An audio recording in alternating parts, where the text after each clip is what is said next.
How's it going, everybody? It's Pilot Fam, and we are back with the first preseason FPL video of the 22-23 season.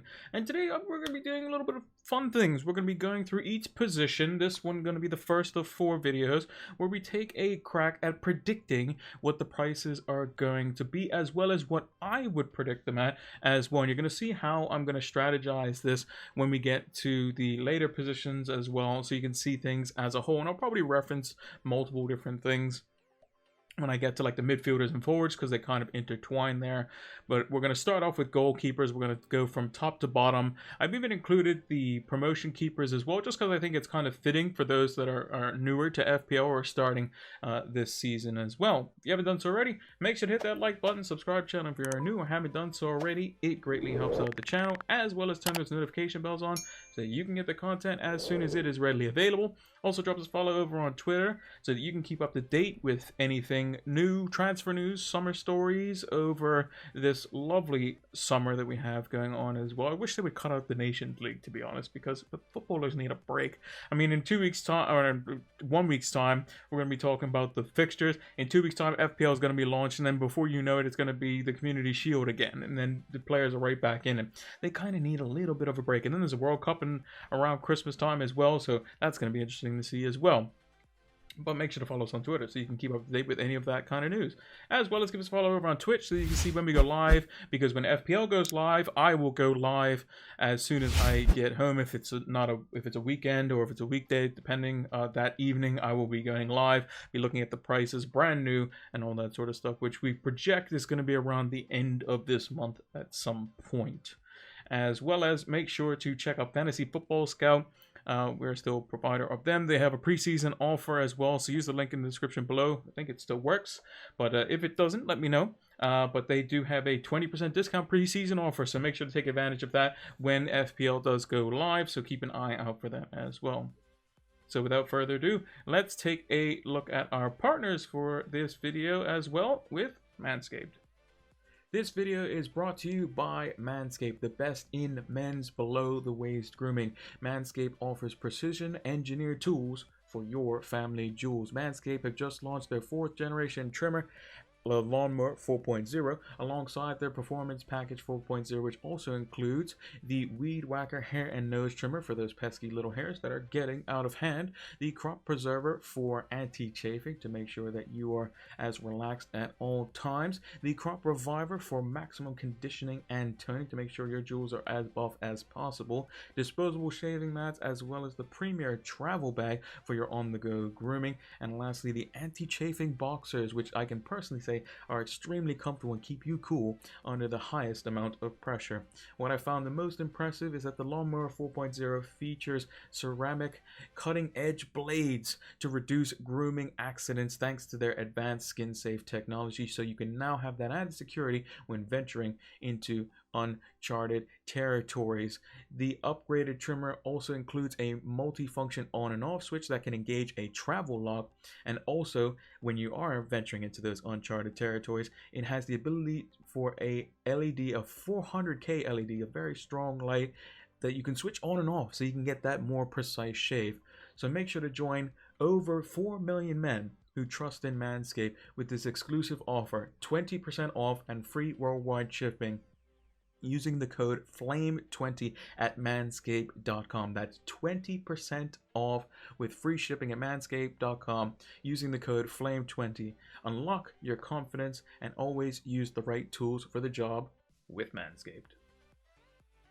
So we're going to start off with the goalkeepers. I have a list of all the goalkeepers here, at least the starters for each respective team, as well as the 3 highlighted in yellow are the promotional goalkeepers. We won't be doing the promotional players for the defenders, midfielders, and forwards, because that can change quite a bit. Don't really know too much about them. We're going to go with price predictions for players that we're probably going to expect should stay in the Premier League or could be, you know, somewhat of a potential game changer or could be of use for us in the FPL season. I've also chucked in a couple of players in defense, midfield, and forward if they're going to be positionally moved, as well as players that are signed before I made this table. So I made it around like beginning of this week, so the likes of Erling Haaland, Ivan Perisic, they will be in the table, but anyone after that won't be. So But we can always do their potential price predictions later as like a summer video, or we'll react to it when it comes out, because honestly for some of them it can be very up in the air how they do it depending on their strategy. And we're going to talk about strategy here as well. So I'm going to start it off in every video what the strategy is going to be. Basically what I want is I want goalkeepers prices overall to come down slightly. I want defenders, specifically fullbacks prices, to be up more and more comparable to midfield players, mid-price midfielders in particular. I want center backs to come down slightly, similar around to like the goalkeepers, because they don't necessarily get as much attacking returns. And I want the midfielders prices, especially the premiums, to be hiked up quite a lot to whereas they're around 1.5 million above their respective forward counterpart. So as an example, if Kane comes in at 11 million, I think Son should be at least 12 million. Is basically what we're getting at, because you get 1 extra point for a goal as well as the extra point for the clean sheet, assuming the rules are all the same. And the rules, I'm not gonna, I did a thread over on Twitter previously on what I would like to see, or I responded to somebody, and basically the game's good as it is. There may be some slight changes, maybe like a different chip or something than like the bench boost as an example, but apart from that I think the game is fine. You can adjust the prices based on what we have now. And with the forwards, I want them to become more appealing, because there was not many good forwards last season. Those prices need to come right down to make them more appealing. Across the board, you're going to see when we do get to the forwards, this will be the last video, how much I'm basically dropping them by. And basically, the highest price midfielder is going to be around 2.5–3 million above in my prices than the highest forward. Because I think you need to kind of give some incentive to, like, you know, make a decision. Like when they priced Mane and Salah as an example last season, they were too close together. So that's going to be the little kind of excerpt I do at the beginning of everything. But let's get on to the goalkeepers now. So I have in order of position on how they finished in the Premier League, which is kind of what FPL sort of does, like whoever finishes points-wise, which tends to correspond a little bit with how the Premier League table went. And then I have the 3 promoted teams in the places that they ended up finishing in the championship as well. But let's start off with our 2 most expensive goalkeepers, Ederson and Alisson. I think these 2 should be 6 million. I think that should be the highest price you should pay for a goalkeeper. They're going to get 15–20 clean sheets a season probably, and I think that their price last season definitely, you know, benefits that. It's just, are you willing to spend it on that keeper? Are they going to be, you know, reliable in the sense that for 6 million, is there going to be a 6 million midfielder that could be quite good, that could be better than that goalkeeper? Instead, you go for a 4.5 million goalkeeper, whereas a 4.5 million midfield player is probably going to be like a defensive midfield player / somebody who's rotational that you're not going to really want to play. That's what you kind of have to see it as in terms of the monetary value, which funnily enough is how football is becoming nowadays, but we won't get into those politics. But the amount the player costs, no matter what position there are, you have to compare them in terms of how much they cost, which is why I think the fullbacks like João Cancelo, will bring him in as an example, plays for Man City as well.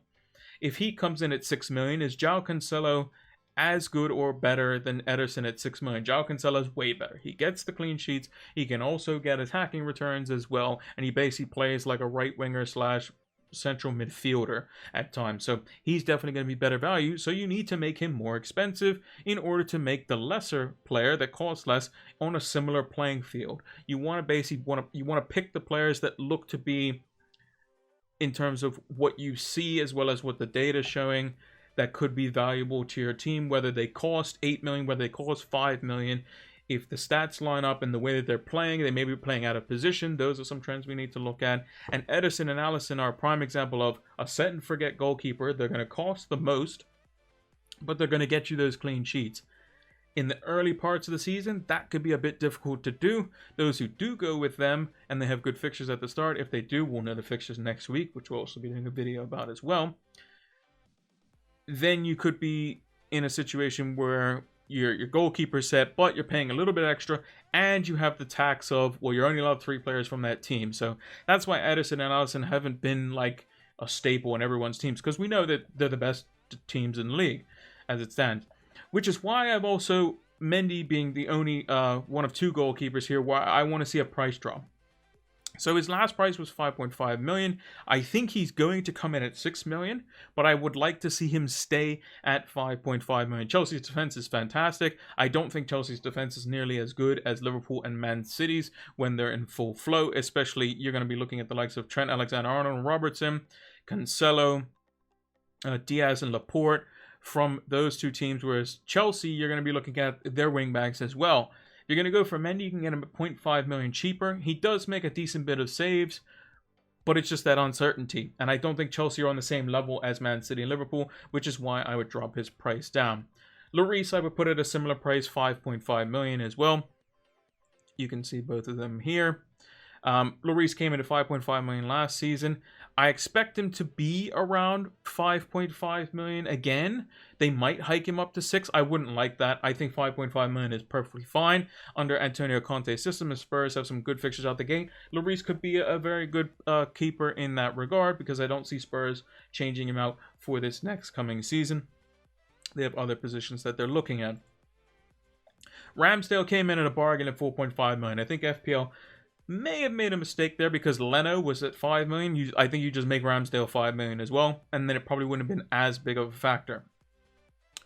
Which is what I think he should come in at this season. I think he's going to probably go up to 5.5, like how Martinez did, who came in at 4.5, had a stellar season, not the season gone, but the season before that, the 2021 season. He came in at 5.5 and was not great. So I think Ramsdale, they got to be smart about this. I think 5 million should be about the same price point. For him, De Gea is another one, Fabianski. This whole block of like teams that could do well, that could break into the European places or have just a really good defense. So like Brighton, Schmeichel tends to make a lot of saves. Jose Soyah was pretty good this season as well. Sanchez, I think, could be in for a price hike. I predict he's going to be 5 million. So that should be very interesting to see how they price those goalkeepers. I think the teams that have potential to be solid defenses or good enough teams, and all of these goalkeepers, Jose Soyah, Sanchez, Schmeichel, Fabianski, and De Gea, either get really high BPS because of what they do with their feet, or they make a lot of saves. And it could be a combination of both. So like Sanchez, an example, is usually one that makes a decent bit of saves. Same with Jose Soyah, and they're good with their distribution. Whereas De Gea typically makes a lot of saves. Not necessarily best with his distribution, but if he keeps a clean sheet and you make a lot of saves, you're probably going to be in the bonus, assuming the game's not like a 6-0 or something like that. So I think with those keepers, I think you can put him at 5 million alongside Ramsdale as well. Hiking him up to 5.5 would I think would just be a bit overkill. It would just be a complete, waste of time as an asset. Kieran Tierney, if you're going to price him at 5.5 million, who's going to be better? Ramsdale or Tierney? If Tierney stays fit, that's always the case, or the kind of problem with picking Kieran Tierney is that his injury record. Tierney is going to score more points than Ramsdale, assuming that Tierney plays every game that Ramsdale does. So that's something just to keep in mind. Again, the 5 million goalkeepers, if you look at 5 million midfielders, when we get priced them, I'll give you an example of one. I think I put Thomas Souček at 5 million. A defensive midfielder, can get a goal every now and again, but shouldn't be 5.5. He was priced at 6 after he scored a few goals early on in the of 2 seasons ago. And I just think that you got to compare him that way. A 5 million goalkeeper is going to be solid. A 5 million forward is probably not going to be great. A 5 million defender is probably going to be decent. And a 5 million fielder is probably not going to be that great either. So the defensive options for like center backs and stuff and goalkeepers need to be favored basically in this metric. And then every other goalkeeper is going to come in at 4.5 for me. I think Dubravka, Guaita, Raya, Martinez, McCarthy, Pickford, Meslier, Rodak, Tavares, Samba. I think they all come back at 4.5 million, to be honest. Martinez will probably be the only one that I think could be... Actually, I'm going to probably change that. I think Martinez will probably go down to 5 million, even though I think he shouldn't. And we'll highlight that one as well. Because I think that they'll probably drop him a little bit, but I don't think they'll drop him enough. I think any team below the top 8 or 9 teams should have 4.5 million goalkeepers. It makes it exciting. It makes it so that you could potentially rotate 2 of them. It gives you another option. Some new players might go, or players in general might be like, Ederson at 6 million might be better than the 2 rotational goalkeepers because of his first 8 fixtures, and then I wildcard, and then I can get these 2 rotational goalkeepers. Or maybe there's a good goalkeeper for 4.5 million for the first 4 fixtures. Let's say it's Dubravka. Let's say Newcastle have, Bournemouth at home, Nottingham Forest away, Leicester at home, and then Everton at home in the first 4 games. You can run him out there with a 4.0 goalkeeper and then plan to wildcard in game week 5. Those things are options, especially with how they're going to handle the World Cup as well. I think it runs close to, I think it's all the way up until the week before the Boxing Day games or something like that.